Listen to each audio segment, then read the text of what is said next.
Hello friends, DK classes में आपका स्वागत है। और आज मैं आपको इनर्ट पेयर इफेक्ट यानी अक्रिय युग्म प्रभाव पढ़ाऊंगा। तो चलिए आज का टॉपिक स्टार्ट करते हैं। तो सबसे पहले हम जानेंगे कि अक्रिय युग्म प्रभाव होता क्या है।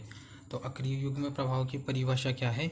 जब एस ऑर्बिटल्स के इलेक्ट्रॉन बॉन्ड फॉर्मेशन में भाग नहीं लेते हैं तो ये क्या कहलाता है? अक्रिय युग्म प्रभाव। और यह अक्रिय युग्म प्रभाव केवल पी ब्लॉक एलिमेंट्स ही शो करते हैं। यह हमेशा याद रखना कि अक्रिय युग्म प्रभाव केवल पी ब्लॉक एलिमेंट्स ही शो करते हैं। तो जब एस ऑर्बिटल्स के इलेक्ट्रॉन बॉन्ड फॉर्मेशन में भाग नहीं लेते हैं तो ये क्या कहलाता है? अक्रिय युग्म प्रभाव। तो उसमें भी कौन से, मतलब पी ब्लॉक में भी कौन से एलिमेंट्स है जो बॉन्ड फॉर्मेशन में भाग नहीं लेंगे? वे उसमें यह है वे ऑर्बिटल्स जिनका वैलेंट शेल नंबर 4 या 4 से अधिक हो, यानी एन का नंबर यानी ब्लॉक का नंबर ऑर्बिटल्स का नंबर होता है, ठीक है ना। तो उनका नंबर क्या होना चाहिए? 4 या 4 से अधिक, तो वे इनर्ट पेयर इफेक्ट शो करेंगे। तो सबसे पहले अपन इसका एग्जाम्पल ले लेते हैं, ठीक है ना। अब अपन इसका एग्जाम्पल लेंगे तो कैसे शो करेंगे, एग्जाम्पल कैसे देखेंगे? सबसे पहले ग्रुप 13 के एलिमेंट्स ले लेंगे। कौन कौन से एलिमेंट्स है ग्रुप 13 के? बोरोन, एल्यूमिनियम, गैलियम, इंडियम और थेलियम, ठीक है ना। अब इसको अपन सबसे पहले एक प्रभाव से शो कर सकते हैं, जैसे शील्डिंग इफेक्ट। इस मतलब इनर्ट पेयर इफेक्ट को शो कर, मतलब जानने के लिए अपन को सबसे पहले क्या जानना पड़ेगा? शील्डिंग इफेक्ट यानी परिरक्षण प्रभाव।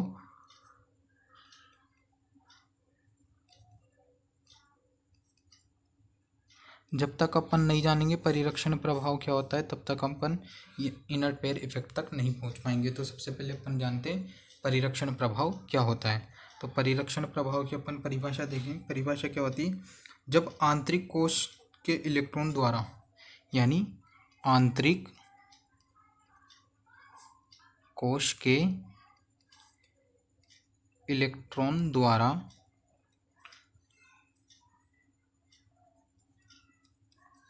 बाह्य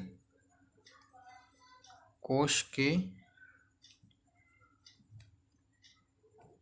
इलेक्ट्रॉन पर लगाया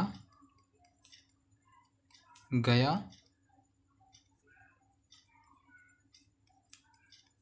परिणामी प्रतिकर्षण बल, यानी कि आंतरिक कोश के इलेक्ट्रॉन द्वारा बाह्य कोश के इलेक्ट्रॉनों पर जो परिणामी प्रतिकर्षण बल लगाया जाता है उसे क्या बोलते हैं? परिरक्षण प्रभाव। तो अपन इसको एक एग्जांपल से देखेंगे। यह किसी भी इलेक्ट्रॉन का नाभिक, ये क्या है? न्यूट्रॉन और प्रोटॉन, ठीक है ना। न्यूट्रॉन तो उदासीन होता है, प्रोटॉन पॉजिटिवली चार्जड होता है। तो ठीक है ना, अपन ये एग्जांपल ले लेते हैं। इसमें ये अपन कोई इलेक्ट्रॉन का डायग्राम बना लेते हैं। तो पहले ऑर्बिटल में कितने इलेक्ट्रॉन है इसके? 2, ठीक है ना। दूसरे ऑर्बिटल में अपन कितने इलेक्ट्रॉन शो कर देते हैं? 8, ठीक है ना। 5, 6, 7 और 8, ठीक है ना। और तीसरे ऑर्बिटल में अपन 3 इलेक्ट्रॉन शो कर देते हैं, ठीक है ना। तो अब परिरक्षण प्रभाव क्या होता है? ये आंतरिक कोश के इलेक्ट्रॉन है, ये जो बाह्य कोश के इलेक्ट्रॉनों पर जो प्रतिकर्षण बल लगाएंगे ना परिणामी, वो क्या होता है? जो परिणामी प्रतिकर्षण बल लगाते हैं ना वो क्या होता है? परिरक्षण प्रभाव। यानी कि इसमें एन का चार्ज भी नेग्लेक्ट करना पड़ेगा और जो परिणामी प्रतिकर्षण आएगा ना इनका, वो होगा परिरक्षण प्रभाव। तो ठीक है ना। अब अपन वापस अपने एग्जाम्पल पर आते हैं। तो सबसे पहले अपन इनका इलेक्ट्रॉनिक कॉन्फ़िगरेशन लिख लेंगे, ठीक है ना। तो इनका इलेक्ट्रॉनिक कॉन्फ़िगरेशन क्या होगा? बेरिलियम के क्या होगा? हीलियम 2s2 2p1, ठीक है ना। एल्यूमिनियम का क्या होगा? नियोन 3s2 3p1, ठीक है ना। गैलियम के क्या होगा, organ 3d1 3d10 sorry 4s2 4p1। Indium का क्या होगा, क्रिप्टॉन 4d10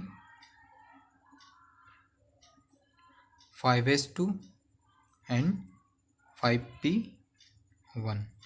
और थेलियम का क्या होगा, जीनोन। अब थेलियम से एफ ब्लॉक स्टार्ट हो जाता है, तो क्या होगा थेलियम का,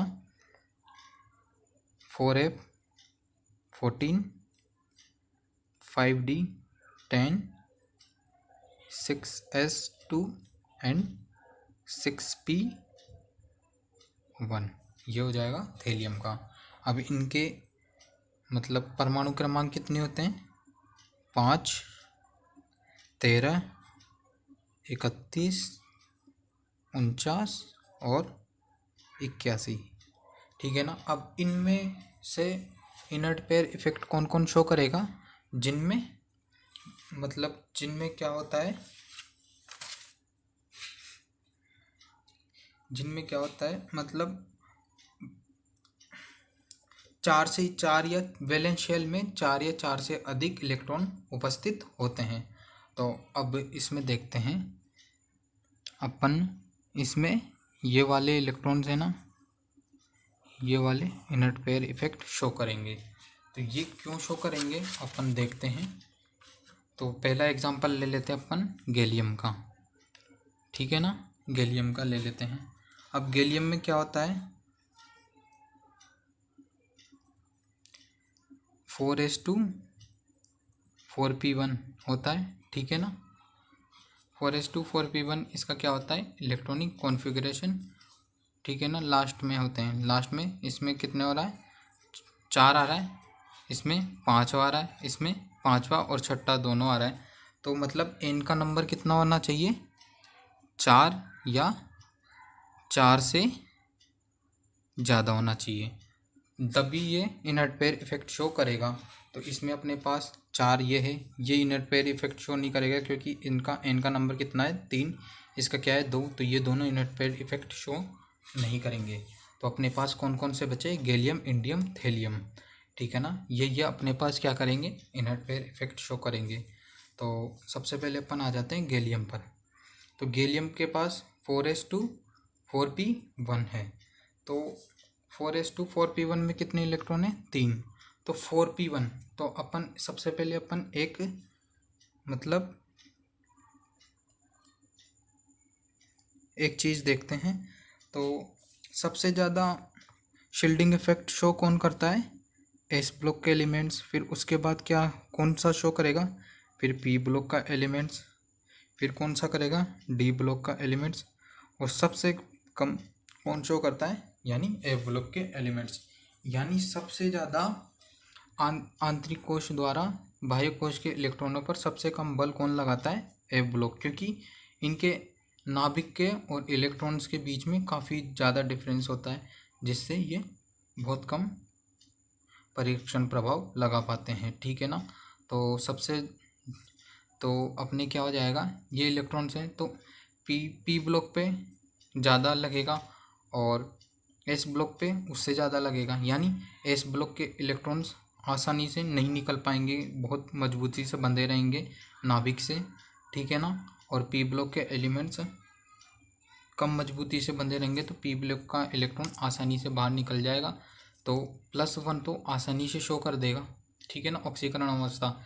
लेकिन एस के इलेक्ट्रॉन्स परिरक्षण प्रभाव ज़्यादा शो कर रहे हैं ना, उस वजह से ये +3 ऑक्सीडेशन स्टेट आसानी से शो नहीं कर पाएगा, उसको काफ़ी मशक्क़त करनी पड़ेगी +3 शो करने के लिए। इस प्रकार ही अपन इंडियम पे आते हैं। इंडियम में भी क्या है, वही चीज़ है, 5s2 5p1 वही चीज़ है। पी ब्लॉक आसानी से निकल जाएगा, पी ब्लॉक का इलेक्ट्रॉन पहला, लेकिन एस ब्लॉक के इलेक्ट्रॉन को निकलने में काफ़ी मशक्क़त करनी पड़ेगी, जिससे क्या हो जाएगा, मतलब +3 ऑक्सीडेशन स्टेट, मतलब +3 ऑक्सीडेशन स्टेट शो करने में इसको काफ़ी मशक्क़त करनी पड़ेगी। इसी प्रकार थेलियम का आ जाएगा 6s2 6p1।